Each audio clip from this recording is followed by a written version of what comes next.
রমজান মাসে যে রাত্রিগুলো জেগে থাকি সেই রাত্রিগুলো কিভাবে অতিবাহিত করব? এত সুন্দর প্রশ্ন।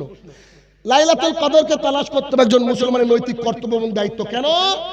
83 বছর 4 মাস ইবাদত করলে জানে কি এক রাতে তাই নাকি।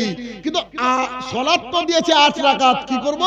এশার সালাত আদায় করে বাড়ি চলে যান যদি ইতিকাফ না করেন। এশার সালাত আদায় করে বাড়ি চলে গিয়ে একটু খেয়ে আসেন, খেয়ে এসে আবার সালাত আদায় করেন। আমি শাইনুর রহমান কি করে রাত জাগি এটুকু বলছি।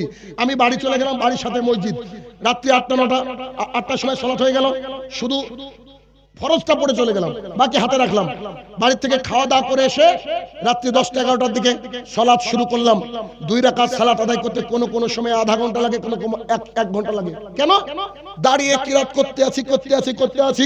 যখন ক্লান্ত হয়ে গেলাম রুকুতে গিয়ে দোয়া পড়তে আছি। তারপরে সিজদায় গেলাম, সুবহান রাব্বিয়াল আলা কোনো সময় 3 বার বলার পরে যত মনে দোয়া আছে বাংলায় করছি, কোনো অসুবিধা নাই। বুঝেন না? ফরজ নামাজ বাদ দিয়ে নফল নামাজে করা যায়।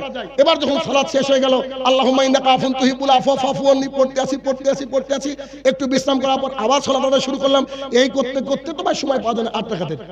শেষে বিতির পড়ে চলে গেলাম বাড়িতে, খাওয়া দাওয়া করে ফজর পড়ে তারপর একটু শুই। বুঝা গেল কিনা? কিন্তু 2 রাকাত করে সালাতের হাদিস আছে। এখন আপনি কতটা লম্বা করতে পারবে? কোয়ালিটির দিকে যাবেন, কোয়ান্টিটির দিকে নয়। কিসের দিকে যাবেন? কোয়ালিটির দিকে যাবে, কোয়ান্টিটির দিকে নয়।